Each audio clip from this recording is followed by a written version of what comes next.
고등부 예배 오신 여러분을 주님의 이름으로 축복합니다. 이 시간 어두운 이 땅 이곳에 하나님이 저희를 렘넌트로 부르셨습니다.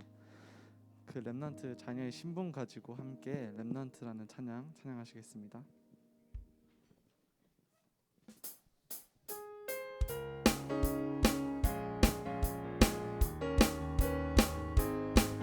어두운 이 땅 이곳에 어두운 이 땅 이곳에 부르심을 받은 너 집에 살리 주의 렘넌트 때론 지쳐 넘어져도 말씀 기도 응답과 전군 천사 너를 지켜 나의 것을 모두 던져버리고 주의 것을 붙잡고 다시 일어나 만군의 여호와 너와 함께하니 승리는 나의 것 두려워 마 앞으로 전진해 단 하나 생명의 그 이름 그리스도 당당히 외쳐라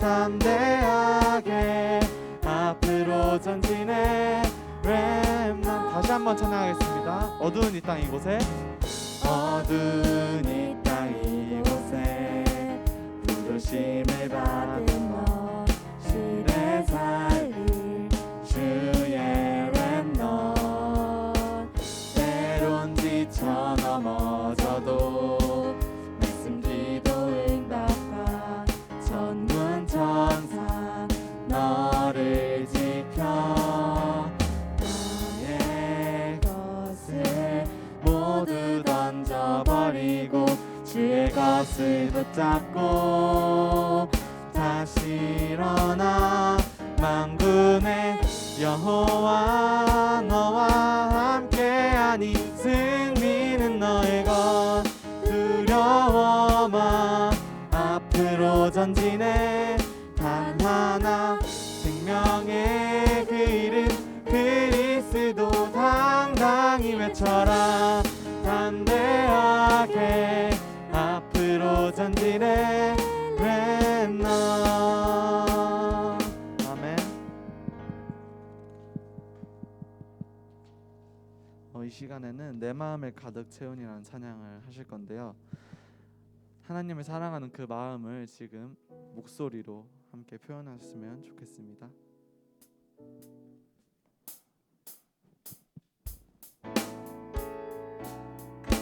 내 마음을 가득 채운 내 마음을 가득 채운 주 향한 사랑과 사랑 어떻게 표현할 수 있나 수많은 찬양들로 그만 표현할 길 없어 다시 고백합니다.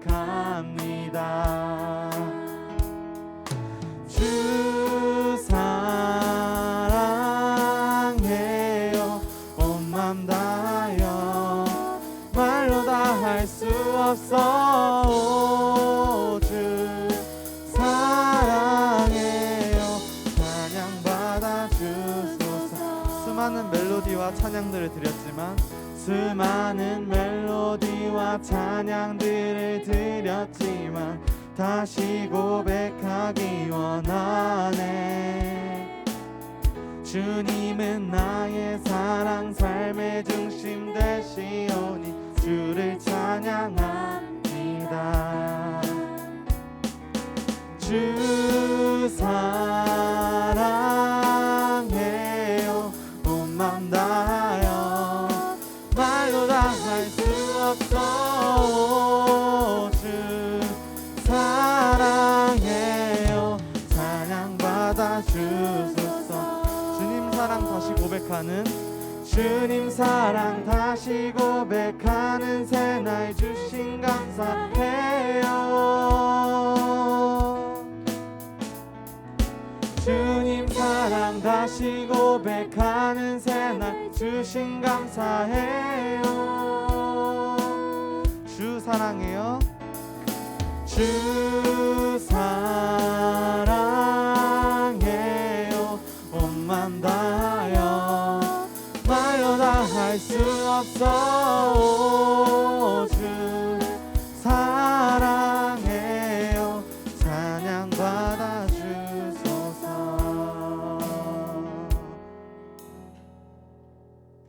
아멘. 이 시간 하나님이 저희를 얼마나 사랑하는지 그 구원의 감사를 기억하면서 함께 찬양하시겠습니다.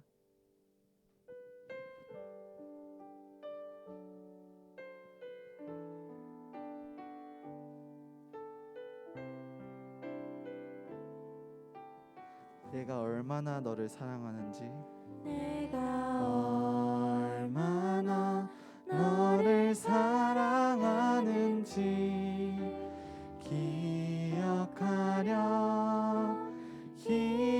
기억하렴 너를 위하여 피 흘린 그 사랑을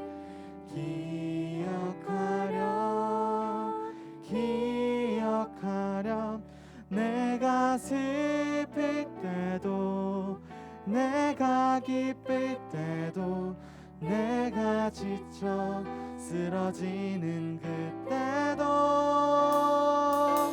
기억하렴 내가 너의 모든 문제를 이미 다 해결해 놓았단다. 기억하렴 너와 함께하는 나를 영원히 함께 한단다. 내가 얼마나 너를 사랑하는지, 너를 사랑하는지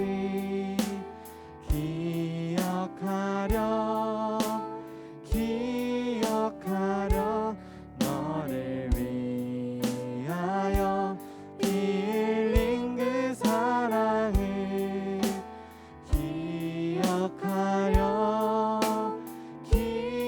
기억하렴 내가 슬플 때도 내가 기쁠 때도 내가 지쳐 쓰러지는 그때도 기억하렴 내가 너의 모든 문제를 이미 다 해결해 놓았단다. 기억하렴 너와 함께하는 나를 영원히 함께 한단다.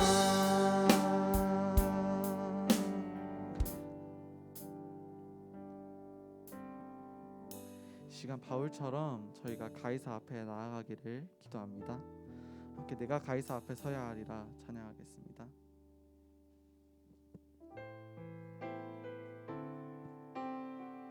죄인 중에 괴수요 죄인 중에 괴수요 핍박자에게 영광의 빛으로 임하신 주님, 영광의 빛으로 임하신 주님, 종교와 율법에 갇힌 영혼을 재우고 그의 눈을 여시었네. 모든 나라 모든 백성을 위해 택한 주의 그릇으로 세우사 오직 그리스도의 증인으로 전도자의 그 길을 가게 하시니 잠시의 핍박을 두려워하지 말고 죽음도 상관치 않으며 내가 로마도 보아야 하리라. 내가 가이사 앞에 서야 하리라.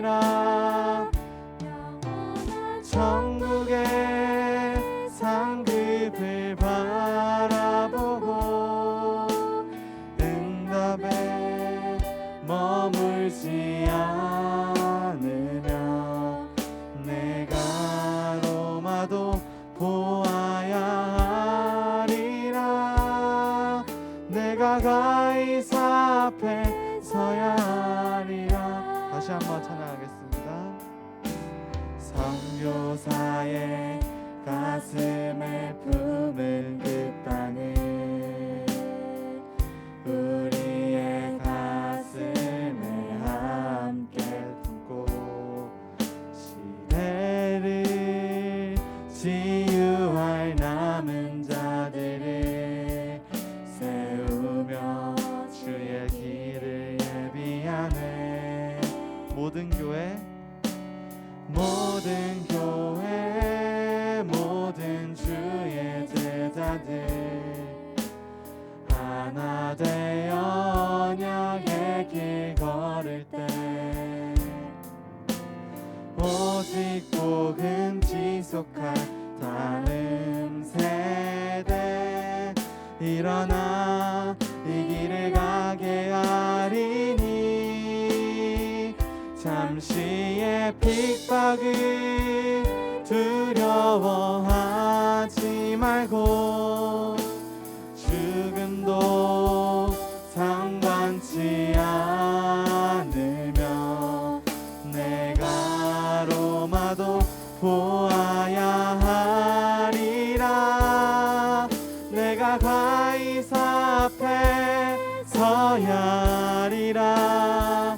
영원한 천국의 상급을 바라보고 응답에 머물지 않으며 내가 로마도 보아야 하리라. 내가 가이사 앞에 서야 하리라. 잠시의 핍박을 두려워하지 말고 죽음도 상관치 않으며 내가 로마도 보아야 하리라. 내가 가이사 앞에 서야 하리라. 영원한 천국의 상급을 바라보고 응답에 머물지 않으며 내가 로마도 보아야 하리라. 내가 가이사 앞에 서야 하리라.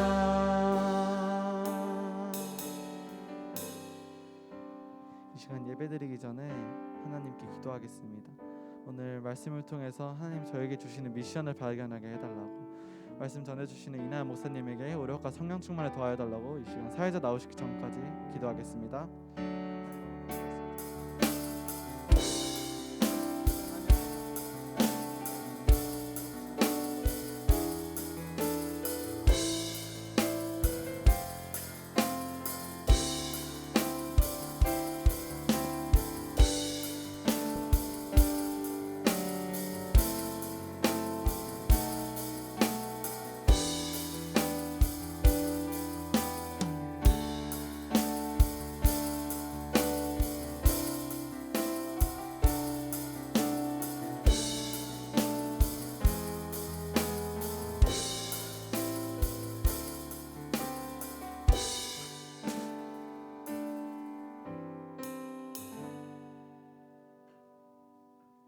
고등부 예배에 오신 여러분을 예수 그리스도의 이름으로 환영합니다.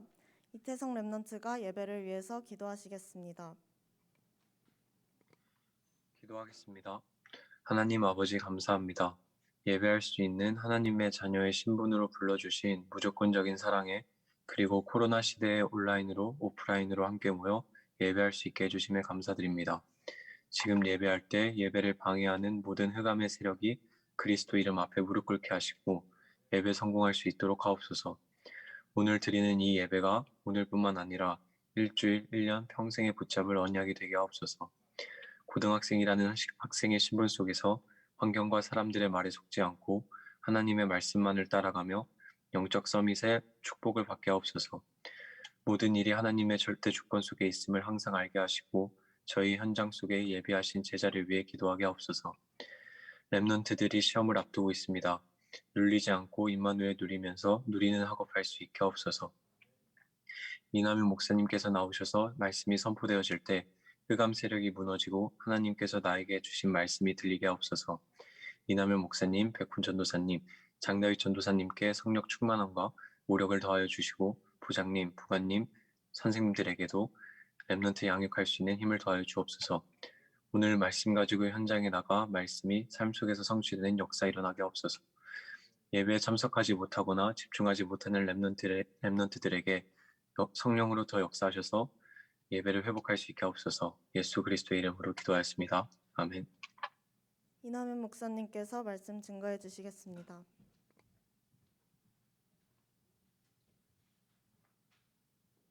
여러분 반갑습니다. 로마서 16장 23절 한 절 말씀 같이 읽겠습니다.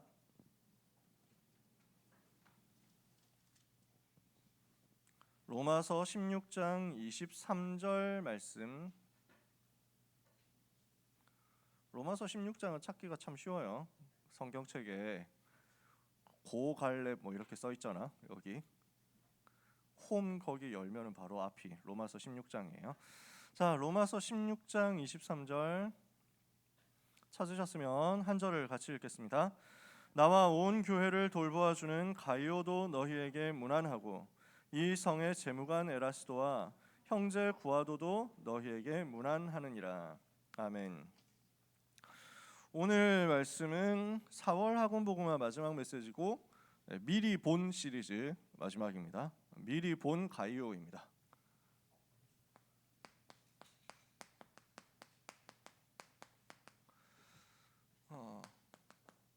가이오는 누굽니까? 아마 중직자였을 것이다. 그래서 온 교회를 돌봐준다. 전도자 바울과 또한 온 교회를 돌봐주고 책임지는 사람이었다. 성경 이렇게 기록되어 있죠. 옛날 성경에는 식주인이라는 말로 표현되어 있습니다. 식주인이라니까 그 일반 일상생활에서는 잘 안 쓰는 표현이라서 새 성경에는 돌보아준다 이렇게 썼죠. 식주인, 그러니까 먹을 것을 책임져 주는 사람이다. 그런 정도로 이해할 수 있잖아요. 그러니까 식사 대접을 도맡아 하는 사람이다. 이렇게 이해할 수도 있죠. 근데 더 본질적인 것은 전도자를 위하여 모든 것을 책임지고 헌신한 사람이다. 그런 말이겠죠. 그러면은 가이오가 무엇을 미리 받길래 바울은 이 사람을 보고 나와 온 교회를 다 책임져 주는 사람이다라고 얘기를 했을까요? 가이오가 뭘 미리 봤을까요? 세계복음화하고 로마 복음화 하려면 누군가는 경제를 책임져야 된다라는 걸 미리 봤을 거예요. 그래서 이 일에 내가 쓰임 받아야 되겠다. 내가 가지고 있는 전문성, 내가 가지고 있는 기능 가지고 나는 세계복음화할 빛의 경제 회복해서 생을 걸고 전도자를 도울 것이다. 이것에 대해서 미리 보고 언약을 붙잡고 결단을 했겠죠. 하나님이 거기에 맞는 응답을 이 사람에게 주신 것입니다. 그래서 오늘 나눌 이야기의 주제라고 할까요? 오늘 나눌 말씀의 주제는 경제에 대한 이야기예요. 빛의 경제를 여러분들이 회복하게 되시기를 바랍니다. 지난주에도 그런 얘기 브리스길라하고 얘기하면서 했지만요. 여러분이 지금 뭐 돈이 많다, 돈이 없다? 그건 중요한 게 아니에요. 지금은 그런 시간표가 아니니까요. 여러분은 부모님의 경제를 통해서 응답받는 사람이죠. 지금은. 그래서 지금 여러분이 가난하다 그건 여러분 책임도 아니고 여러분 문제도 아닙니다. 근데 여러분이 30대 되고 40대가 되었는데 경제가 없어. 그래서 헌금하는 게 너무 힘들어. 이렇게 되면 우리는 굉장히 많이 어렵겠죠. 왜냐? 세계복음화 해야 되는데, 세계 살려야 되는데, 여러분이 50대가 되고 60대가 됐는데 마음껏 전도 선교를 위하여 전 세계 RUTC 세울 수 있을 만큼 경제가 되지 못하면은 우리는 좀 많이 슬플 거예요. 속상할 거예요. 세계복음을 마음에 품었는데 말이죠. 그래서 그 빛의 경제를 회복할 준비를 지금부터 한다 생각하면서 도전했으면 좋겠어요. 나는 지금 세계복음화를 위하여 하나님이 전도 선교 때문에 주시는 다른 경제 응답을 받을 것이다. 마음에 각오하고 결단하고 응답을 받았으면 좋겠습니다. 가능하냐? 절대로 가능하다. 왜 그렇습니까? 하나님은 지금도 전도 선교를 위해서 역사를 움직이고 계시기 때문에 그렇습니다. 자, 역사의 흐름을 한번 볼게요. 여러분이 그 학교에서 공부하면서 이런 거 좀 들었을 수도 있습니다. 요즘 제가 사회 커리큘럼 잘 몰라가지고 이걸 배우는지 안 배우는지 잘 모르겠는데 저는 배웠거든요. 엘빈 토플러라는 사람이 이렇게 얘기했어요. 제1의 물결이 있었다. 그 다음에 제2의 물결이 있었다. 그 다음에 지금 제3의 물결이 왔다. 이렇게 얘기를 한 거죠. 엘빈 토플러라는 사람은 미래학자예요. 얼마 전에 이제 세상 떠났는데 이 사람이 이런 얘기를 한 거지. 세상의 흐름을 이렇게 큰 트렌드로 이렇게 분석을 해본 거예요. 이 사람이 얘기한 건 뭐냐면 제1의 물결은 농업혁명이었다. 제2의 물결은 산업혁명이었다. 제3의 물결은 지식정보혁명이다. 이렇게 얘기를 한 거지. 그래서 이렇게 시대가 크게 변화된 것이다 라고 주장을 했습니다. 일리 있는 얘기죠. 그러면 여기서 뭐 뜬금없이 메시지 하는데 왜 사회 얘기를 합니까? 여기서 우리가 주목해야 될 포인트가 있는데요. 요렇게 1의 물결, 2의 물결, 3의 물결 해가지고 나오는 중요한 그 역사의 변곡점이 있잖아. 역사가 변하는 포인트가 있거든. 역사가 변하는 그 시점에 하나님이 이것을 세우신 이유가 있단 말이지. 왜 이런 일을 하나님이 일으키셨냐? 이 일의 주인공 될 사람이 따로 있었거든. 이 역사의 흐름을 두고 하나님은 주인공을 따로 세워가지고 이 사람들을 통해서 이 물결을 타고 세계복음화 하도록 만들었어요. 그 얘기를 오늘 하자는 거예요. 여러분 뭐 이런 거 뭐 잘 몰라도 돼요. 뭐 알면은 시험에 도움되고 그 다음에 나중에 논술 쓸 때 도움 조금 될 수 있어. 근데 그렇게 중요한 게 아니야. 무슨 얘기를 하려고 하냐면, 자, 엘빈 토플러라는 사람은 제1의 물결, 사회에서도 그렇게 가르치겠죠. 제1의 물결은 신석기 혁명이라고 할 거야. 들어봤습니까 혹시 여러분? 네, 저는 이과이기 때문에 필요 없습니다 하시는 분은 인정합니다. 자, 그 신석기 혁명이라고 하는데 구석기 시대에 막 수십만 년 수만 년 동안 구석기 시대 살면서 사람들이 전부 수렵 채집을 하면서 먹고 살았다는 거야. 근데 신석기 시대가 되면서 이거 뭐야? 뿌렸는데 다시 자라네? 뭐 이러면서 막 농사 대박? 뭐 이러면서 막 이거는 떡상각인가 하면서 막 했던 이렇게 해가지고 농사를 지으면서 우가우가 하던 그 유인원 수준에서 벗어나더라 뭐 이렇게 해가지고 하는 얘기지. 맞습니까? 틀립니까? 시험 칠 땐 여러분이 그렇게 쓰면 되고 실제로는 안 맞는 얘기죠. 왜? 하나님은 처음부터 사람에게 지혜를 주셨거든.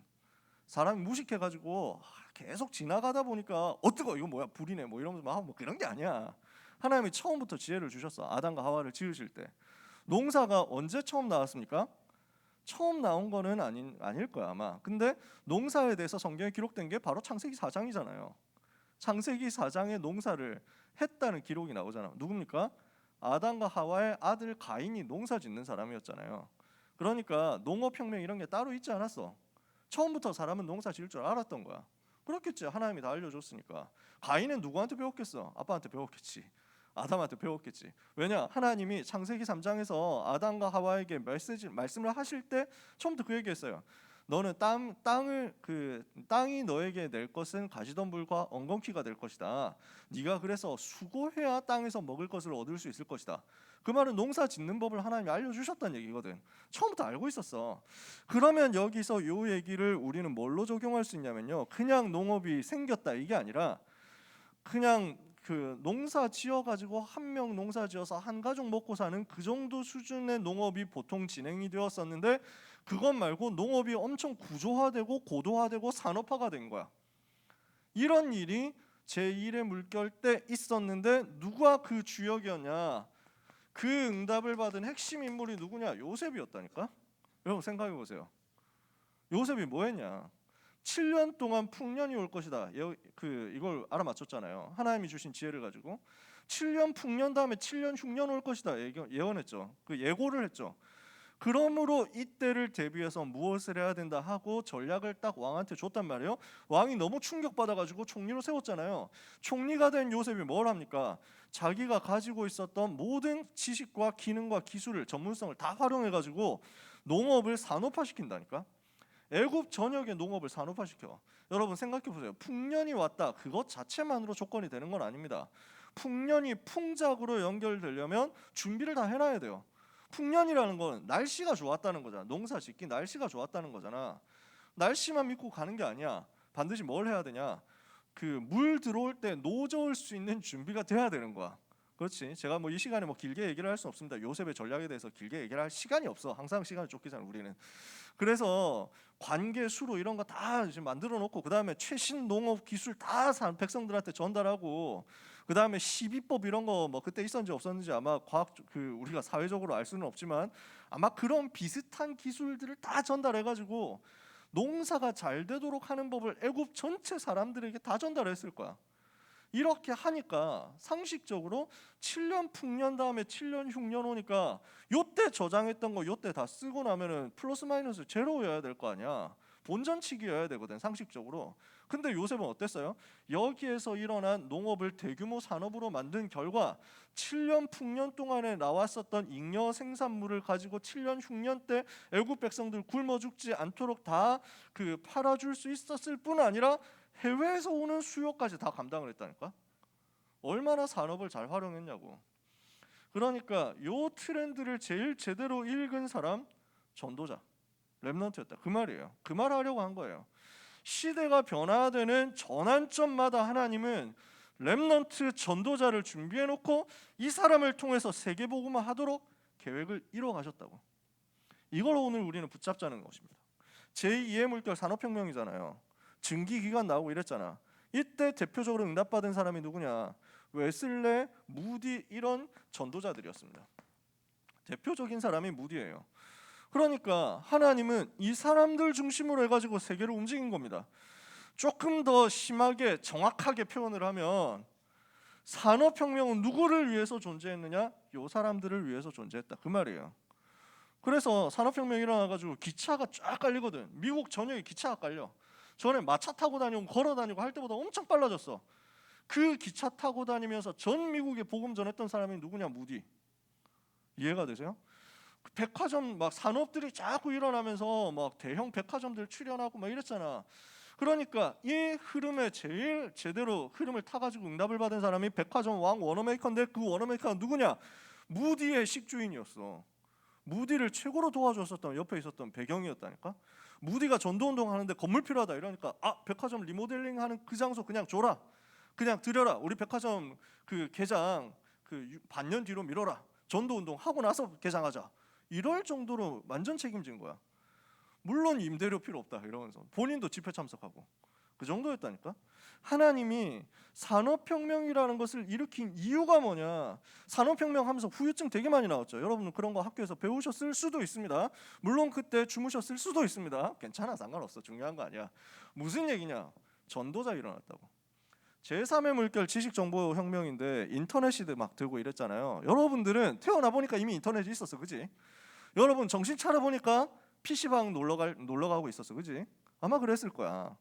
뭐 여러분이 어릴 때 뭘 했는지 저는 잘 모르겠는데 뭐 메이플 이런 거 어릴 때 하셨나요? 지금도 하고 있는 사람 있냐 혹시? 그래가지고 뭐 그 옛날 문화, 뭐 옛날 놀이 문화 이래가지고 막 그런 것들 쭉 나오는데 뭐 시간 없으니까 뭐 그런 거 다 언급할 일일이 뭐 언급할 시간은 없고. 저는 PC방이 없던 시대에 있었잖아. 그러니까 PC방이 없었는데 어느 순간 PC방이 생기기 시작한 거야. 옛날에 컴퓨터 없는 집 많았습니다. 제가 어릴 때만 해도. 그러니까 컴퓨터 좀 사줬으면 좋겠다. 엄마한테 아빠한테 엄청 졸라가지고 제가 컴퓨터 억지로 샀거든요. 근데 그 컴퓨터 그 통신망 연결할 줄 몰라가지고 인터넷 절대 안 하고. 그때는 인터넷이랑 자체가 없었으니까 PC 통신 뭐 이래가지고 있었어. 그림 하나 다운받는데 한 3시간 걸렸대. 그런 시대였어 옛날에는. 근데 그랬던 시대가 갑자기 변해서 여러분 사는 시대가 됐잖아. 우리가 살고 있는 이 시대가 됐단 말이야. 스마트폰으로 모든 거 다 왔다 갔다 하는 그런 시대가 됐다고. 그지? 무슨 얘기냐? 시대가 확 변해버렸어요. 그때 지금까지 알고 있었던 상식과 지식과 개념이 순식간에 확 변하는 시대를 우리는 요 시대로 살았어요. 요 시대에 여러분은 살고 있어요. 근데 여러분은 그 전환되는 시기를 안 살아봐서 잘 모르니까 그게 얼마나 충격적인지 잘 모르지만 여기 계신 어른들은 아실 거예요. 어떻게 이렇게 시대가 확 변해버릴 수 있냐 하고 막 느꼈을 거예요. 무슨 얘기를 하려고 하느냐면 그때 누가 일어났냐고. 그때 인터넷이라는 게 막 생기고 PC방이라는 게 생기고 스타크래프트라는 게임부터 시작해가지고 전국의 PC방 삼천리 화려광산이 되게 시작한 그때쯤에 나온 단어가 뭐냐면 렘넌트예요. 하나님이 왜 제3의 물결을 일으켰냐고. 렘넌트 세우려고. 전도운동하려고. 하나님은 다락방 전도운동이라는 전도운동을 준비하셨는데 이때 터뜨렸다고요. 성경적 전도운동을 준비하신 하나님이 이때 딱 터뜨렸다고요. 그 성경적 전도운동 흐름을 제일 전 세계에 잘 전달할 수 있도록 하기 위해서 이걸 준비했다고요. 세계가 변화되고 역사가 변화되는 그때 전도자를 위해서 하나님은 이 모든 것을 이루셨다라고 한다면 여러분이 지금 무엇을 붙잡으면 되냐? 그 복음의 대열, 전도의 대열에 서는 순간 여러분은 역사의 흐름의 주인공 된다 그 말입니다. 그 얘기하려고 제가 지금 이렇게 그 빌드업을 길게 해온 거예요. 여러분 오늘 영적인 눈 뜨면 여러분 한 사람, 여러분 자신이 얼마나 소중하고 대단하고 귀중한 사람인지 알게 될 겁니다. 그래서 아까 전에 찬양했잖아요. 네가 얼마나 그 소중한 사람인지 기억해라 하면서 잊어버리지 마라. 착각하지 마라. 왜? 우리는 맨날 착각해. 여러분 맨날 착각하잖아. 나는 공부가 안 된다. 나는 뭐가 안 된다. 나는 뭐가 안 된다. 나는 뭐가 없다 이러면서 나는 왁구가 안 된다. 나는 뭐가 안 된다. 배경이 없다 뭐 이래가지고 속지 마세요. 여러분은 이 대열 속에 서 있는 렘넌트라고요. 역사가 흘러가는 그 순간 가장 중요한 때 하나님은 렘넌트를 불러서 세계복음하기를 기획하고 작정했는데 그 자리에 여러분이 있다고요. 여러분의 능력 상관없습니다. 여러분의 실력 상관없습니다. 여러분의 배경 상관없습니다. 하나님이 그렇게 무능한 하나님이 아니에요. 하나님이 그렇게 못난 모질이 하나님 아닙니다. 여러분의 능력이 없으면 세계복음 못하는 그런 부족한 하나님이 아니라니까. 여러분 능력 없으면 더 좋아. 배경 없으면 오히려 더 좋아. 왜? 그래야 하나님의 능력이 더 잘 나타나니까. 아시겠어요? 오늘 이것을 여러분이 믿으시면 됩니다. 이때마다 하나님의 세계복음만 인도했다고. 자, 여기서 한 가지 더 얘기해 봅시다. 이 중에서 산업의 흐름이라는 것도 있죠. 여러분 들어봤을 거예요. 뭐 내용은 여러분 대충 아시니까. 1차 산업혁명이 있었다. 2차 산업혁명이 있었다. 3차 산업혁명이 있었다. 그리고 4차 산업혁명 앞으로 올 것이다. 이렇게 얘기하죠. 자, 요 산업혁명인데 뭔지는 학교에서 다 배웠을 거니까, 그치? 논술할 때 조금 도움되는 정도라서 그 정도만 기억하면 되지 뭐 많이 알 필요 없어요. 1차 산업혁명 뭐 있었습니까? 증기기관 나왔잖아. 증기기관. 2차 산업혁명 내연기관. 그래서 석탄을 가지고 기계를 만들어서 움직이기 시작한 게 1차 산업혁명이야. 2차 산업혁명 20세기 들어오면서 석유 중심으로 해가지고 내연기관 굴러가서 지금까지 우리가 차를 그렇게 타고 다니잖아. 휘발유, 경유 이렇게 해가지고 타고 다니잖아. 3차 산업혁명은 지식 정보 기반으로 산업이 이동하는 것을 말해요. 그래서 인터넷 중심으로. 근데 1, 2, 3차 산업혁명하고 4차 산업혁명 뭐가 다릅니까? 4차 산업혁명은 1, 2, 3차 산업혁명은 전부 이 기계를 움직이는 게 사람이었다면 4차 산업혁명 이제 AI가 움직인다 이거지. 그래서 조금 다르다 이 얘기예요. 자, 그러면은 요 4차 산업혁명 시대가 되면은 어떻게 되겠냐? 기존에 여러분들이 알고 있었던 거 다 많이 그 의미 없어질 가능성이 높습니다. 옛날 생각해 보세요. 옛날에는 그 주산이라는 기술이 있었어요. 주산. 여러분 들어봤어요? 그래가지고 빨리 이렇게 계산하려고 하면은 속도 빠르게 이래가지고 할 수 있는 게 필요했어. 암산하고 이런 게 필요했어. 지금 필요합니까? 지구가 만약에 핵전쟁 나가지고 다 좀 옛날처럼 돌아가 버리면 그때는 주산이 필요할 거야. 지금 당장은 그냥 계산기 누르면 되잖아. 그 별 필요가 없거든. 옛날에 우리가 상식적으로 필요하고 중요하다 생각했던 게 지금 필요해졌냐? 지금 필요하냐? 완전 다르다니까요. 그냥 검색만 돌리면 되니까 암기하는 능력이 별로 필요가 없어. 아무리 암기 잘해도 그 컴퓨터를 못 따라가. 그치? 지금까지 가지고 있었던 상식 싹 변화될 가능성이 높습니다. AI 시대 되면서 많은 직업들이 사라질 겁니다. 무슨 말이냐? 굉장한 변화가 일어날 거란 말이에요.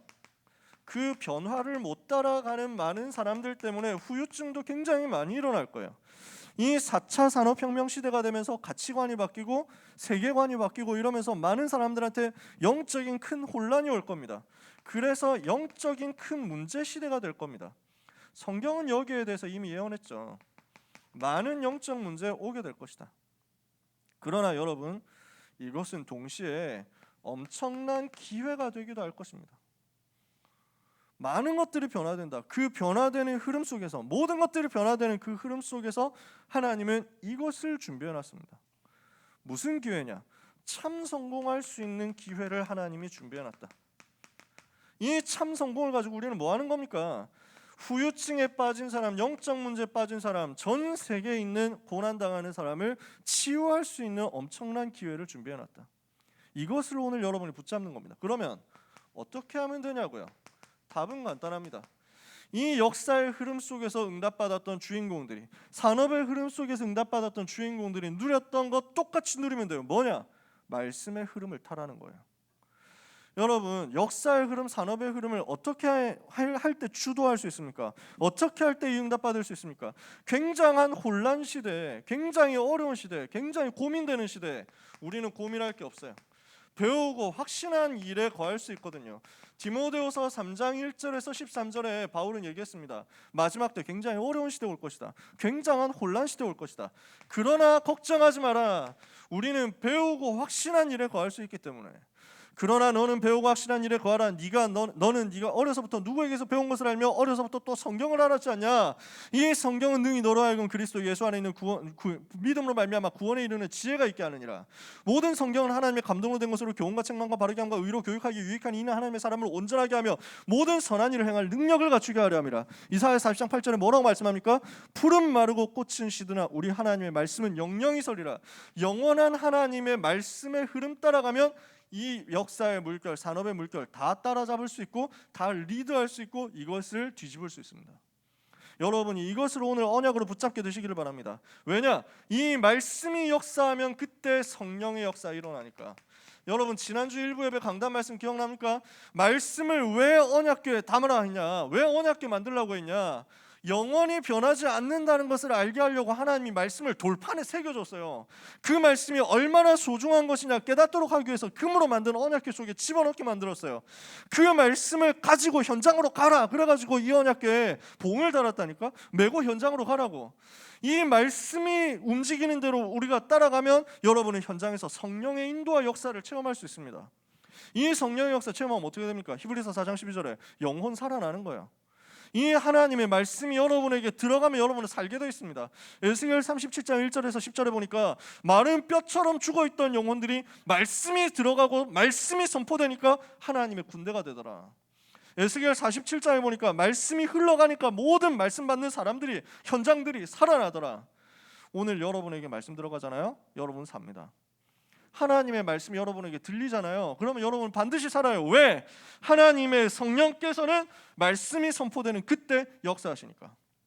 이 시간도 부족한 사람이, 무능한 사람이 말씀 심부름합니다. 그러나 저는 지금 저로서, 이남현이라는 개인으로서 여러분한테 얘기하는 게 아닙니다. 하나님이 하시는 그 일에 그냥 스피커로서 쓰여질 뿐이에요. 저라는 사람의 개성은 여기서 하나도 중요하지 않아. 누가 여기에 서도 상관없어. 아무리 무능하고 모자란 사람 서도 상관없어. 말씀이, 성경을 가지고 우리가 복음을 정확하게 전달한다라고 하면은 하나님은 거기에 성령으로 역사하시거든. 이 성령의 역사 가진 사람은 이 변화 속에서 승리합니다. 이 성령의 역사 체험한 사람은 이 모든 변화와 문제를 다 기회로 삼고 응답받을 수 있습니다. 그래서 이 성령의 역사 가지고 승리하는 거예요. 왜 승리해야 됩니까? 세계복음화할 식주인이 필요하기 때문입니다. 이 역사와 이 산업 흐름 속에서 진짜 경제 응답받고 진짜 세계 살릴 수 있는 참 성공의 응답을 가진 사람이 필요한 거예요. 왜? 그래야 전도운동 할 수 있으니까. 그래야 선교운동 할 수 있으니까. 그 일에 여러분의 인생과 여러분의 미래가 쓰여지게 되기를 예수님의 이름으로 축복합니다. 가이오는 어떤 사람이었습니까? 하나님의 절대 주권 속에 예비된 사람이었다. 어떤 사람이었냐? 고린도 사람이에요. 영향력을 가진 사람이었다. 아마 뭔가 힘이 있었고 지위가 있었을 것이다 생각할 수 있습니다. 바울에게 복음을 직접 받았어요. 그 중에서 바울에게 세례까지 직접 받은 사람들은 많지 않았는데, 왜냐하면 세례를 많이 안 줬어. 일부러 내가 바울에게 세례 받았다 이러면서 자랑하고 돌아다닐까 봐. 그래서 세례를 바울이 많이 안 줬는데, 근데 그 소수의 사람들을 세례를 줬는데 그 중에 한 명이었어요. 바울에게 복음 받고 세례 직접 받은 몇 안 되는 사람. 고린도전서 1장 14절에 이렇게 기록이 나와 있죠. 자, 성경에는 가이오라고 하는 이름이 몇 명 나옵니다. 동일 인물이 아니에요. 다른 사람들이 3명 나옵니다. 가이오라는 사람이 성경에 3명 나와. 3 플러스 알파야. 3명 이상일 수도 있어. 요한 3서에 보면은 사도 요한이 장로는 사랑하는 가이오에게 편지한다 이랬거든요. 그 가이오가 이 가이오인지 다른 가이오인지 알 수는 없어. 우리가 자료가 없기 때문에 성경에 가이오라고 하는 사람이 3명 나오는데 한 명은 마게도냐 출신 가이오, 또 한 명은 더베 출신 가이오, 그리고 세 번째가 오늘 우리가 다루는 고린도 가이오. 이 3사람이 나옵니다. 그래서 요한 3서에 나오는 가이오는 누군지 모릅니다. 가이오라는 이름은 그때 당시에 좀 흔한 이름이었거든. 가이우스라는 이름이었어요. 그래서 동네 나가가지고 광장 나가서 야 가이우스 이렇게 부르면 하면서 쳐다보는 사람이 한 10몇 명 되는 거야. 그런 분위기였어. 그래서 왜 그 로마 사람 중에 제일 유명한 사람 하면은 여러분들이 들어보셨을지 모르겠지만 율리우스 카이사르 있거든. 카이사르 시저 있잖아. 이 카이사르가 이름이 가이오야. 가이우스 율리우스 카이사르야. 들어보셨는지 모르겠어요. 그 정도로 가이오라는 이름은 그때 당시에 많이 쓰는 이름이었어. 그래서 성경에 3사람의 가이오가 나오는데 마게도냐 동네는 어디냐면은 데살로니가 빌립보 요 동네가 이제 마게도냐예요. 그럼 좀 북쪽이야. 그 다음에 고린도는 그 남쪽이야. 그 헬라 아가야라고 부르는 그 지역이죠. 거기 출신 가이오. 그 다음에 더베는 루스드라 더베 해가지고 1차 전도여행 때 사도행전 14장에서 디모데를 거기서 찾았지. 바울이 돌 맞아가지고 죽을 뻔했던 그 동네가 루스드라 더베 이쪽 지역이거든. 그래서 그 소아시아 지방 속에 있는 그 지역입니다. 그러면은 요 사람들이 각각 무엇을 했냐? 다 사도행전 19장 여기 19장 20장에 나오거든요. 요 2사람은요. 사도행전 19장 20장 요때 나오는 요 마게도냐 출신 가이오와 더베 출신 가이오는 바울을 직접 수행을 했던 사람이었어요. 그러니까 바울과 함께 움직였던 사역자, 신학생, 부교역자 그런 팀들이었던 것 같아요. 그래서 바울이 심부름을 시키고 먼저 가서 보내고 마게도냐 출신 가이오는 바울보다 먼저 가가지고 집회 세팅하도록 좀 바울이 시킵니다. 사람들 모아놓고 집회할 수 있도록 장소 준비하고 준비팀 해라 이렇게 해가지고 시키는 역할을 미션을 줬고요. 더베 출신 가이오는 바울하고 같이 갔습니다. 우리와 같이 가는 자는 하고 이제 누가가 기록을 그렇게 놨어요. 그래서 바울하고 같이 움직이는 팀 속에 있었어. 그리고 이 가이오 고린도 사람 가이오 오늘 우리가 다루는 요 사람 로마서 16장에 나온 이 사람은 어떤 사람이었냐? 중직자로서 온 교회를 돌보아주는 식주일의 응답을 받은 사람이었어요. 그러면 이 사람이 현장에서 어떤 응답을 받았습니까? 고린도 가이오가 어떻게 구체적으로 응답을 받고 역사가 일어났다라는 내용을 우리가 다 성경에서 찾을 수는 없습니다. 성경에 그렇게까지 자세하게 기록 안 되어 있기 때문에 그냥 우리가 알 수 있는 거는 로마서 16장 23절이랑 고린도전서 1장 14절 요 2군데 기록밖에 없어요. 근데 이 2가지를 가지고 우리가 몇 가지 추측을 해볼 수 있습니다. 합리적인 아마 그랬을 것이다 하는 probably의 추측을 할 수 있어요. 추론을 할 수 있는데 이 사람이 구체적인 건 알 수 없지만 고린도에서 복음을 받고 고린도 교회를 책임지는 응답을 받은 사람이 된 것은 분명합니다. 그렇죠? 나와 온 교회를 돌보아주는 그 얘기를 바울이 로마서 자체를 고린도에서 기록했거든. 그러니까 요 동네 그래서 로마서 16장 23절 뒷부분에 보면은 이 성의 재무관 에라스도와 이렇게 돼 있잖아요. 고린도 성의 재무장관이 있었는데 그 사람이 에라스도라는 사람인데 이 에라스도가 바울과 함께 복음운동 하는 사람이었다는 거죠. 여기도 고린도시의 중직자였어. 참고로 여러분이 고린도 가보시면 지금도 에라스도 이름이 기록되어 있는 비석이 있습니다. 저희 가서 보고 왔지. 사진 찍고 왔지. 약간 나중에 신혼여행이나 여행 갈 사람, 배낭여행 갈 사람 물어보면 내가 가르쳐줄게. 에라스도라고 이름이 기록되어 있어. 아, 성경이 이렇든 이 사람이 그 사람이구나 할 수 있지. 그 에라스도를 비롯한 이 사람들은 고린도 안에 머무는 중직자 그룹이었단 말이야. 그럼 이 사람은 뭘 했냐? 고린도 전도 운동 속에서 일어난 복음 받은 사람이었겠지. 그러면 고린도 전도 운동이 어떻게 해서 일어났습니까? 예수가 그리스도라는 정확한 복음 속에서 일어난 운동이 고린도 전도 운동이에요. 사도행전 18장 5절에 보니까 실라와 디모데가 마게도냐로부터 내려오매 바울이 하나님의 말씀에 붙잡혀 유대인들에게 예수는 그리스도라 밝히 증언했다.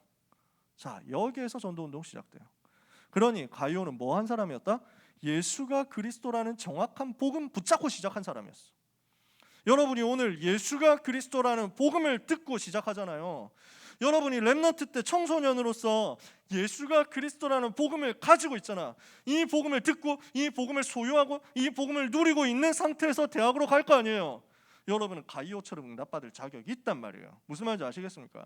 요 응답을 가이오가 받았다고요. 성경적 전도운동이 모델적으로 일어난 곳이 고린도였습니다.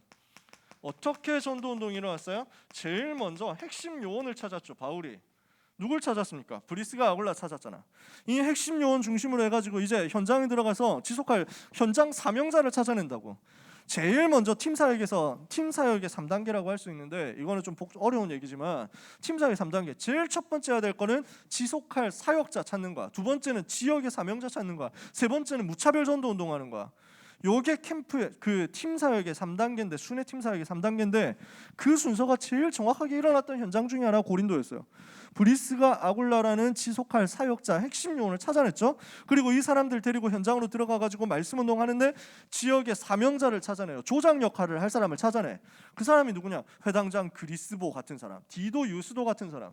요 사람을 찾아내 가지고 전도 운동하니까 헬라인, 귀부인 많은 사람들이 이쪽으로 들어오잖아요. 많은 영향력 있는 사람이 이쪽으로 복음 받으러 들어온다니까. 많은 중요한 제자들이 일어나. 유대인들이 핍박하고 난 이후에 많은 이방인들이 복음받는 역사가 일어나는데 불신자 살리는 전도운동이 성경적으로 일어났다고요. 이게 지금 고린도 운동이었다. 세 번째, 이 속에서 지역마다 말씀 운동이 확산된 증거로 곳곳에 지교회가 세워집니다. 그리고 이 지교회를 담당하는 중직자가 세워져요. 증거 뭐냐? 로마서 16장 1절에 내가 겐그레아 교회의 일꾼으로 있는 우리 자매 베베를 너희에게 추천한다. 겐그레아 교회라는 말이 나오죠. 겐그레아는 어디냐? 고린도 옆 동네예요. 고린도 옆 도시예요. 고린도가 큰 도시고 그 옆에 있는 작은 도시, 항구 도시, 위성 도시가 겐그레아였어요. 서울 옆에 인천 있고 뭐 좀 밑에 내려가면 평택 있고 하는 항구들이 있잖아, 그렇지? 그 항구 도시가 겐그레아였거든. 그러니까 고린도 사람들이 이제 뭐 어딜 간다 이렇게 했을 때 배 타고 어디 가야 되겠다 하면 겐그레아 가서 배 타고 가는 거야. 그런 옆 동네인데 거기에 교회가 세워졌어. 어떻게 해서 세워졌을까요? 말씀 운동에서 지교회 확산된 거지. 그 담당하는 중직자 중에 한 명이 베베였다고. 이러니까 얼마나 고린도에서 정확한 전도운동이 일어났냐는 거죠. 그리고 이 말을 여러분들이 알아들을 수 있다는 것은 우리가 하고 있는 전도운동이 얼마나 사도행전적인 전도운동이냐라는 거죠. 이 말을 거의 대부분 못 알아들어. 미안하지만 제가 사도행전 강의하려고 주석을 되게 많이 찾았거든요. 그 기라성 같은 신학자와 대단한 그 학자들이 참 못 찾았어. 여러분들이 듣고 있는 것 같은 사도행전의 해석과 전도운동에 대한 의미 발견 못했습니다. 지금 우리는 굉장한 곳에 와 있는 거예요. 여러분 잘 모르지만 이 응답의 흐름 속에서 일어난 인물이 가이오예요. 뭐한 사람입니까? 바울에게 복음을 받은 바울의 제자로서 중직자 응답을 받은, 교회 살리는 중직자 응답을 받은 사람들이었다는 거지. 그러니까 이 가이오가 어떤 응답을 받았다 이렇게 써 있습니까? 경제를 가지고 복음을 위해서 사용한 사람이었다. 경제를 가지고, 내가 가지고 있는 경제를 가지고 교회를 살리는 응답을 받는데 옛날 성경이 이걸 가지고 식주인이라고 표현을 했댔잖아요. 나와 온 교회, 바울과 모든 교회를 책임지는 식주인의 응답을 받은 사람, 경제 가지고 정말 모든 것을 책임진 사람, 그게 가이오였다고. 자, 이 이후에 어떤 일이 일어납니까? 가이오가 이렇게 응답을 받았는데 이 이후에 어떤 일이 일어납니까? 이 특히 중요한 포인트 중에 하나가 가이오는 로마서 16장 인물들을 파송하는 팀 속에 들어 있었어요. 로마서 16장 제자가 세워지는데 이 사람들을 현장으로 보내는 역할을 하는 그 속에 있었다. 자, 이게 전도운동 좀 그림이 그려져야 이해가 좀 쉽게 됩니다. 로마서 16장 사람들은 세 종류가 나옵니다. 세 종류가. 첫 번째는 로마서 16장 1절에서 15절까지 나오는 사람들인데 로마로 가는 사람들이었습니다. 바울이 훈련시켜가지고 로마 복음운동 해라 하고 보내는 사람들이었어요. 바울의 미션을 받고 로마에서 미리 전도하러 가는 사람들이었어요. 그러니까 지금 따지면요, 류 목사님이 해외 집회 간다 이러면은 캠프팀 먼저 가가지고 먼저 미리 캠프 해놓거든. 전도 캠프 해놓는다고. 그렇게 하고 나서 류 목사님 본 집회를 가는 거지. 바울이 로마로 들어가기 전에 미리 캠프팀 보내놔요. 지금하고 그때하고 다른 거는 지금은 왔다 갔다 하는 게 쉽잖아. 비행기 타고 금방 왔다 갔다 하니까, 하루 만에 왔다 갔다 하니까. 근데 이때는 가는데 뭐 몇 주씩 몇 달씩 걸린다고. 이러니까 한 번 보내가지고 다음 뭐 한 2주 3주 사역하고 들어오고 이게 안 돼. 가면은 몇 년씩 있어야 돼. 바울은 그것을 염두에 두고 로마서 16장 사람들을 준비했어요. 그래서 로마 가서 아예 살아라. 거기에서 살면서 전도운동 해라. 미리 전도운동 해놓고 있으면 내가 나중에 로마 가가지고 거기서 같이 말씀운동 하겠다. 이렇게 해놓은 거지. 바울은 로마로 파송하는 팀을 준비를 해놨다고요. 이게 로마서 16장 앞부분에 나온 사람들이에요. 두 번째 인물들이 있습니다. 이 사람들은 누구냐? 바울과 함께 움직이는 사람들이었어요. 바울을 수행하는 팀인데 쉽게 말하면 뭐 비서그룹 이렇게 볼 수도 있습니다. 그래서 로마서 16장 21절 22절에 보니까 나의 동역자 디모데와 나의 친척 누기오와 야손과 소시바더가 너희에게 문안하느니라. 이 편지를 기록하는 나 더디오도 주 안에서 너희에게 문안하노라. 자, 바울하고 같이 다니면서 바울을 수행하고 바울이 전도운동하는 그 집회를 책임지고 돕는 그런 인물들이었다는 거지. 그게 지금 두 번째 그룹입니다. 그리고 세 번째 그룹이 나와요. 로마로 보내는 팀이 나옵니다. 이 사람들은 자기들이 가고 싶지만 갈 수 없는 상황들인 거예요. 쉽게 말해서 뭐냐? 산업인이야, 사업가야, 직장인이야. 그러니까 나는 여기서 그만두고 로마로 간다 이렇게 하는 게 힘들어. 이미 고린도 시 안에서 너무 중요한 일들을 하고 있고 응답을 받고 있는 사람들이기 때문에 마음대로 오며 가며 하지를 못해.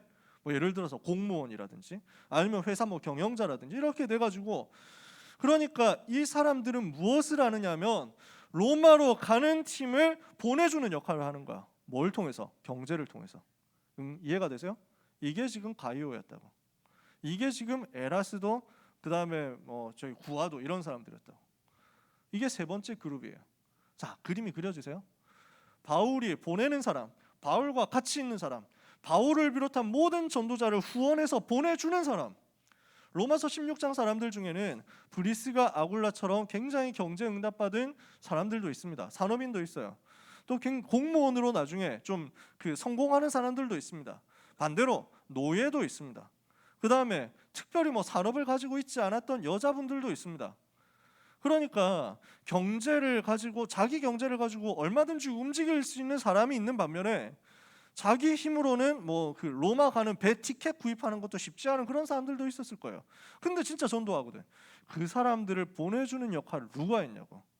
그 사람들이 로마 가가지고 생활 터전 잡고 전도운동 할 수 있도록 만들어주는, 세팅해주는 역할을 누가 했냐고. 가이오가. 이해가 되세요? 그게 파송팀이었어. 이 응답을 받은 사람들이었다. 그래서 가이오는 로마로 보내는 이 속에 있으면서 동시에 무엇을 했느냐? 전도를 두고, 로마 복음화를 두고 기획하는 팀 속에 있었다고요. 이게 지금 로마 복음화의 숨은 팀이었어요. 이 사람들을 통해서 하나님은 로마 복음화를 일으키신 거지. 로마 복음화라는 이 어마어마한 사역이 어떻게 해서 가능했습니까? 이름 있는 자, 이름이 드러난 자가 있습니다. 이름 있는 제자가 있고 이름 없는 제자도 있었습니다. 베드로, 바울 이런 사람들은 이름 있는 사람이죠. 근데 숨겨진 사람들도 있었어. 지금 로마서 16장은 그래도 한 번씩 이름이 기록된 사람들이라서 우리가 알 수 있잖아. 그 외에도 조용히 전도운동하는 수많은 사람들이 있었어요. 전도를 기획하는 수많은 사람들이 있었어. 진짜 전도자를 돕고 후원하는, 조용히 이름 없이 현장에서 살리는 전도운동 하는 사람도 있었어. 그런 사람들을 통해서 일어난 후대들을 통해 로마 복음화가 이루어진 겁니다. 로마 복음화는 세 종류의 제자팀이었어요. 이름 있는 제자, 목회자, 이름 없는 70인 중직자, 그리고 이들을 통해서 세워진 렘넌트. 지금도 우리는 이 일을 준비하고 있는 겁니다. 자, 그러면요, 오늘 우리는 결론을 내야 되겠습니다. 제일 처음에 제가 무슨 얘기했습니까? 오늘의 주제, 세계복음화를 위해서 빛의 경제 응답 받아야 되지 않냐, 그 얘기예요. 여러분은 빛의 경제 응답을 다 받게 되시기를 축복합니다. 아멘한 사람들은 받으시기를 바랍니다. 네, 더 적어진다. 왜 여러분의 믿음이 난 경제 따위 필요 없어 뭐 이런 겁니까? 여러분 진짜 믿음으로 이럴 때 고백해야 된다니까. 머리가 좋아야 돼. 제가 이 아멘 잔소리 때문에 매 설교 시간 3분씩 잡아먹지 않습니까? 항상 이 잔소리 해가지고 겨우 해야 엎드려 절 받아가지고. 근데 계속 할 거야 아멘 잔소리. 왜냐? 그래야 조금이라도 바뀌지. 조금이라도 바뀌어가지고 대학부 갔을 때 대학부에서 홍성호 목사님이 고등부에서 훈련 좀 됐네 뭐 이러면서 막 그래 기뻐하실 거 아니에요. 뭐 제가 뭐 홍 목사님 기쁘기 위해서 이 일을 하는 건 아니고 하나님이 기뻐하실 거 아니야. 그래야 여러분 진짜 우리가 좀 힘이 있어야 된다니까. 고등부 랩런트들은 진짜 힘이 있어야 돼. 진짜 우리 랩런트들의 현장에서 무기력, 무능력, 무응답에 빠져있는 사람 다 뒤집을 수 있도록 진짜 하나님 주신 능력 가져야 돼요. 그래서 이 능력 회복하는 거 시작이 아멘 하는 거야. 여기서부터 일어나야 된다니까. 리액션 제대로 하는 팀들이 일어나야지. 여러분 인방 보는 사람들이 있는지 모르겠지만, 그런데 시간 낭비하는 사람이 있는지 모르겠지만, 인방 보면은 리액션 해자 하는 BJ들이 좋잖아. BJ들 중에서 리액션을 해가지고 막 별풍선 딱 뭐 50개 쐈는데 아이고 별풍선 50개 감사합니다 뭐 이래가지고 야 여러분 좋아하잖아. 해자라고. 여러분 하나님이 보실 때 리액션 제대로 하는 사람들 다 되시기를 바랍니다. 자, 아멘 낚시를 이렇게 떡밥을 계속 던진다. 야, 제가 머리 되게 아프고요 이러니까. 여러분 빛의 경제 응답을 받아야 되겠다. 왜냐? 복음운동 해야 되니까. 전도운동 해야 되니까. 하나님은 복음 경제, 전도 선교를 위한 경제, 렘넌트를 위한 빛의 경제를 따로 준비해 두셨다. 뭐 많은 성경 구절이 있겠지만 창세기 1장 28절 보니까 처음부터 하나님 약속했어요. 생육하고 번성하고 충만하고 정복해라 그랬잖아요. 다스려라 그랬잖아. 하나님이 이것을 주셨다니까. 창세기 12장 1절에서 3절에 너를 축복하는 자는 내가 축복하고 너를 저주하는 자는 내가 저주하리니 땅의 모든 족속이 너로 말미암아 복을 받을 것이다. 그 약속을 붙잡은 아브라함에게 가병 318명 움직일 수 있는 빛의 경제 왔잖아요. 많은 증거들 있죠. 뭐 요셉이 경제 응답 받은 거 있잖아요. 다윗이 경제 응답 받은 거 있잖아요. 모세가 광야에서 경제 응답 받은 거 있잖아요. 이사야 60장 5절에 보니까 바다의 풍부가 다시스의 은금이 너에게로 올 것이다. 세계복음만 해야 되니까. 하나님은 빛의 경제 약속했습니다. 그래서 여러분 이 경제 응답 받을 수 있는 영적 준비를 지금부터 하셔야 됩니다. 무슨 준비를 해야 되느냐? 여러분이 경제 때문에 행복한 사람 되면 경제 응답 못 받습니다. 돈 벌면 행복하고 돈 떨어지면 손해 보면은 불행하고 이렇게 되면 여러분이 경제 응답을 못 받습니다. 왜냐? 돈 따라가는 인생이니까. 돈을 따라가는 인생에게는 돈이 붙지 않습니다. 왜냐? 하나님은 선하시니까. 좋으신 하나님이 경제를 줬을 때 경제 때문에 흥분하고 기뻐 날뛸 사람에게 경제를 주겠어요? 그럼 그 경제 때문에 망할 건데, 그 경제 때문에 복음 잃어버리고 정신줄 놔버리면 그 사람이 경제 받으면 안 되지. 손해보는 거지. 간당간당하게 해야 그래 기도할 거 아니에요. 그래가지고 막 이번 달 대출금 갚아야 되는데 뭐 이렇게 해가지고 주여 성령으로 뭐 이래야 기도할 거 아니야. 그 사람한테는 이래가지고 살짝 간 보면서 이런 응답 주는 거지. 여러분이 뭘로 행복해야 되냐? 복음으로 행복해야 돼. 복음이 있기 때문에 충분합니다. 있어도 좋고 없어도 좋고 나는 그리스도로 만족합니다. 이 사람에게 이 그릇 됐네 이러면서 하나님 주실 거 아니에요. 제가 서밋타임 하면서 희한하지. 최근에 여러분들하고 별 상관도 없는데 자꾸 막 비트코인 얘기도 하고 막 이랬잖아. 서밋타임 하면서 막 주식 얘기하고 막 이랬잖아. 주식 하는 사람 되게 많아요 요즘. 왜냐하면 유동성 과잉이라서 그래. 실적이 올라가서 그런 게 아니라 유동성이 너무 시장에 돈이 너무 많이 풀려가지고 갈 데 없는 돈들이 주식 시장으로 몰려드니까 오르는 거지. 그럼 그게 영원하겠냐 솔직히. 실적이 받쳐줘야 되는데. 갈 데가 없는 돈들이 비트코인으로 몰려드는 거야. 이래가지고 하는데 서로 영차 끌어가지고 올라가는 거지. 올라간다. 언젠가는 그게 무너지거든. 실체가 있어야 뭔가 뭐 증명이 될 거 아니에요. 심리적으로 사람들이 다 몰려갔다가 지금 비트코인 그래서 문제 있을 수 있지 않냐 했는데 지난주에 그래서 폭락했나 봐. 잘 모르겠어요. 저는 뭐 관심이 크게 없으니까. 왜냐하면 뭐 커뮤니티 이런 데 전부 올라오는 그날의 최다 조회 글이 막 비트코인 어떡할까요? 손절할까요? 뭐 전부 다 그런 글이야. 그래가지고 알았어. 바이든 뭐 개개끼 이러면서 바이든이 한번 뭐 세금 세게 물린다 해가지고 뭐 비트코인 확 떨어졌다는데. 여러분 투자를 해야 됩니다. 경제를 좀 알아야 돼요. 여러분이 주식 공부, 금융 공부를 랩넌트 때부터 저는 했으면 좋겠습니다. 이번 주에 보니까 초등학생인데 뭐 그 벌써 주식 투자해가지고 수천만 원 이익 봤다고 그런 사람들이 나오더라고. 그렇지, 필요해. 근데 여러분, 그 전에 먼저 이거 준비돼야 돼요. 나는 무엇으로 행복한가? 복음으로 여러분이 진짜 행복하다면 하나님은 경제 줄 겁니다. 경제 받기 위해서 복음으로 행복하는 건 아니고 그리스도 자체로 기뻐야 돼. 그래서 바울이 얘기하잖아요. 나는 풍부에 처할 줄도 알고 궁핍에 처할 줄도 알고 모든 일에 배부르며 배고픔과 풍부와 궁핍에도 일체의 비결을 배우느라 내게 능력 주시는 그리스도 안에서 나는 모든 것 할 수 있다. 이게 돼야 돼. 두 번째, 지금부터 투자 공부를 제대로 하셔야 됩니다. 제일 정확한 투자, 제일 정확한 미래 살리는 경제 준비는 헌금이에요. 헌금 통한 경제 응답 받도록 여러분은 헌금의 규모와 체질에 대해서 정확하게 준비되셔야 됩니다. 헌금 시간을 그냥 놓치지 마세요. 그래서 여러분, 그 홍성원 목사님이 대학부에서 그 얘기 하시더라고요. 헌금에서 중요한 것은 액수 이전의 횟수라고. 나는 진짜 명언이더라고. 이게 뭐냐, 여러분, 헌금 함이 돌 때 그냥 보내지 마세요. 왜 그 축복의 기회를 날립니까? 진짜 돈 없어도 100원은 있잖아. 100원이라도 하세요. 그 시간에 진짜 마음 담고 언약 잡고. 왜? 그 응답의 순서에 여러분이 구경꾼 되지 마시라고. 그 응답의 시간표에 여러분이 들러리 서지 마시라고. 하나님은 축복의 대열에 여러분이 설 수 있도록 기회를 자꾸 주시는데 우리는 그걸 별로 중요하게 생각 안 하잖아. 그래서 응답 받으세요. 지금 돈 많이 내라 그 얘기를 하는 수준이 아닙니다. 미래 살리는 진짜 의미 있는 투자를 하세요. 자, 이거 너무 막 얘기하고 싶은 게 많은데 시간이 너무 많이 갔어. 이러다 메시지 시간까지 1부에 메시지 못 듣겠어. 그래서 지금 빨리 급하게 마무리를 해야 됩니다. 여러분, 너무 돈 없다 걱정하지 마. 그 여러분이 지금 돈 없는 건 아무 여러분 책임 아니라니까. 선생님한테 가세요. 선생님이 100원쯤은 주실 겁니다. 선생님이 100원을 주실 힘이 없으면 나한테 와라. 내가 지금 차에 한 2,000원 동전 놔뒀거든. 100원짜리 2,000개 한 20개 있어. 여러분한테 드릴 수 있습니다. 무슨 말인지 아시겠어요? 시간의 응답을 받으세요. 그래서 의미를 알고 11조 감사헌금, 주일헌금, 성경헌금이 뭐 그 건축헌금 이 축복을 놓치지 마. 이거 뭐 하나하나 얘기 다 하고 싶은데 진짜 너무 시간이 없어가지고 너무 아쉽다. 11조의 축복 여러분들이 진짜 렘넌트 때부터 누리셔야 돼요. 렘넌트 때 그 응답 안 받으면 세상 사람들이 봤을 때 10의 1을 하나님께 드린다? 미쳤지. 90%밖에 가지고 못 산다 이러면 거의 막 그 뭐 정신 나간 거 아니야? 뭐 광신도인데 뭐 이럴 거 생각할 거예요. 그래서 우리는 하는 거예요. 왜? 인생의 계산으로 내 경제 살지 않겠다 이거야. 하나님이 주신 은혜 받겠다. 그 믿음의 결단이거든. 그거 가지고 우리가 세계복음하잖아. 마지막 세 번째, 여러분 뭐 준비해야 되느냐?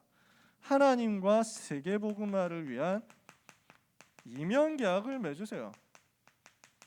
나에게 경제 주시면 나는 이 응답 받겠다. 이 언약을 여러분들이 붙잡는 거예요. 지금부터. 세계복음화 하기 위해서 나는 교회를 살리고 후대 살리고 전도자 섬기고 선교사 파송해야 되겠습니다. 나에게 빛의 경제 응답 주옵소서. 언약 붙잡아요. 지금부터 여러분이 그 이면계약 가지는 거예요. 이것을 두고 여러분들이 해야 되는 실천이 있습니다. 뭡니까? 많은 것들이 있겠지만 인턴십 준비하세요. 인턴십.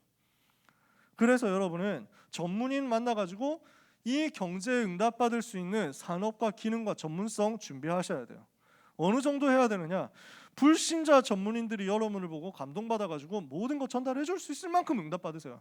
유 목사님 요리사 얘기하시잖아, 그지? 그 요리사 랩넌트 이 친구가 요리왕 비룡 보고 요리사 꿈꾸고, 유 목사님 메시지 나온 대로 그 호텔에 편지 보냈더니 그 중에서 연락 와가지고 그래서 일본인 요리사 밑에서 훈련 받았는데 일본 사람들한테도 안 가르쳐주는 비법을 이 사람한테 가르쳐줬잖아. 우리 랩넌트한테. 이렇게 해가지고 지금 강남에서 큰 요리집 하고 있잖아. 식당 하고 있는데 식당 아무나 안 받는 데잖아. 아예 그냥 문 걸어놓고 예약한 손님 외에는 안 받는다고. 당일 오면 안 받는데. 그 정도로 진짜 간지나게 사업을 하는 거지. 여러분 어떻게 했냐? 렘넌트면 가능하다. 하나님이 나와 함께 하심을 누리니까 불신자 보디발이 보고 감동받아가지고 모든 걸 맡기잖아요. 그게 인턴십이에요. 그 응답을 여러분이 받게 되시기를 바랍니다. 언제? 오늘 속에. 오늘 그 응답 받으세요. 오늘 그 응답을 여러분은 받게 될 것입니다. 오늘 그 축복 여러분은 기도하면 받게 될 것입니다. 오늘의 학업, 오늘의 기능, 오늘의 전문성 전부 미래를 위한 인턴십이고 준비다. 여러분이 전문인 만나고 많은 인턴십 기회 가지고 이렇게 해야 되겠습니다. 근데 그 이전에 오늘 학교에서 성공하면 돼요. 오늘 여러분이 있는 그 자리에서 하나님이 주시는 응답이 가이오에게 임했던 것처럼 이유를 가진 여러분에게 똑같이 임하게 될 겁니다. 왜?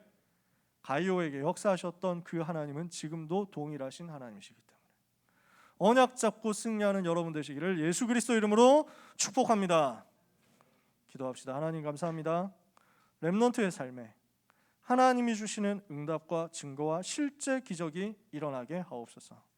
세계복음화 할 수 있도록 전도와 선교를 이해하고 전도와 선교를 위하여 모든 것을 들을 수 있는 전문성과 기능과 경제 응답이 우리 렘넌트들에게 임하게 하여 주옵소서. 예수 그리스도 이름으로 기도합니다. 아멘.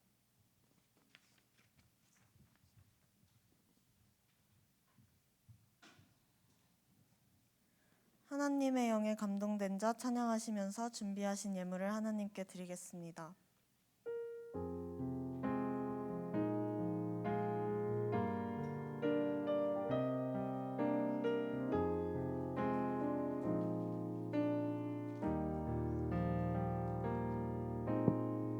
세상에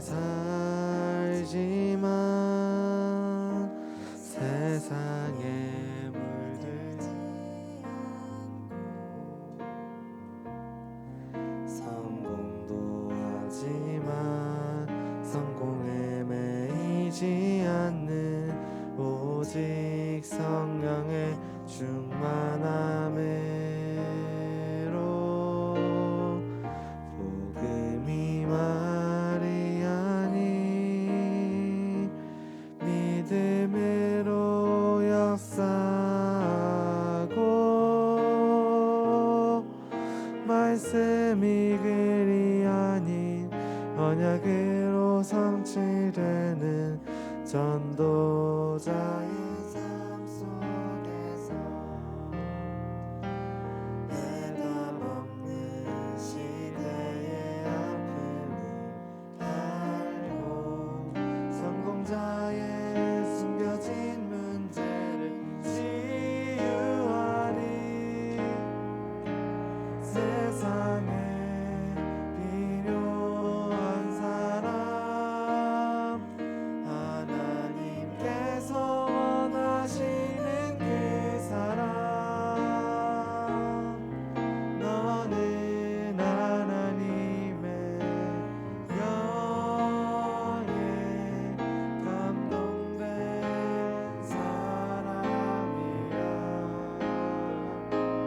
오직 예수로 충분하고 오직 믿음으로 사는 한 사람 너는 하나님의 영에 감동된 사람이라.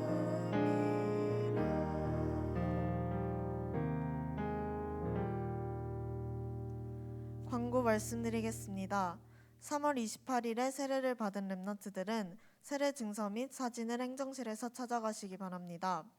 예절 교육이 오늘 주일 2부 예배 후에 본당에서 있습니다. 모든 선생님들께서는 참여해 주시기 바랍니다. 교회 자체 청소년 전도학교가 매주 토요일 오후 7시에 열립니다. 고등부 전도 요원 훈련이 주일 오후 9시 30분에 있습니다. 강남 청소년 전도신학원이 5월 1일 이번 주 토요일부터 비대면으로 8주간 동안 진행됩니다. 한미루 간사님께 문의해 주시기 바랍니다. 교회 렘넌트 서밋 기획국이 주최하는 복음 콘텐츠 공모전이 열립니다. 많이 참여해 주시기 바랍니다. 이남현 목사님께서 드린 예물을 위해서 기도해 주시고 축도해 주심으로 예배를 마치겠습니다. 하나님 은혜를 감사합니다. 드린 예물은 빛의 경제를 위한 가장 가치 있는 준비가 되며 투자가 되게 하옵소서. 렘넌트 때 그릇 준비한 렘넌트 선교사들을 통하여 전도와 선교와 렘넌트를 위한 교회를 위한 응답의 경제가 회복될 줄 믿사오니 이것을 언약으로 붙잡는 시간이 되도록 먼저 렘넌트의 오늘과 인턴십의 여정 위에 역사하여 주옵소서. 중간고사 치르고 있는 귀한 사랑하는 렘넌트들에게 하나님의 영으로 감동되는 역사 있게 하사 저 무너져 있는 한국과 세계 대학을 살릴 수 있는 그 응답의 징조가 미리 임하게 하여 주옵소서. 시험 공부하는 것이 아니라 전도 캠프하는 모든 사랑하는 렘넌트들에게 하나님께서 오력으로 역사하여 주옵소서. 예수 그리스도의 은혜와 하나님의 사랑과 성령님의 역사하심이 가이오처럼 응답받을 모든 렘넌트와 또한 전도자들 위에 지금부터 영원까지 항상 함께 계실지어다. 아멘.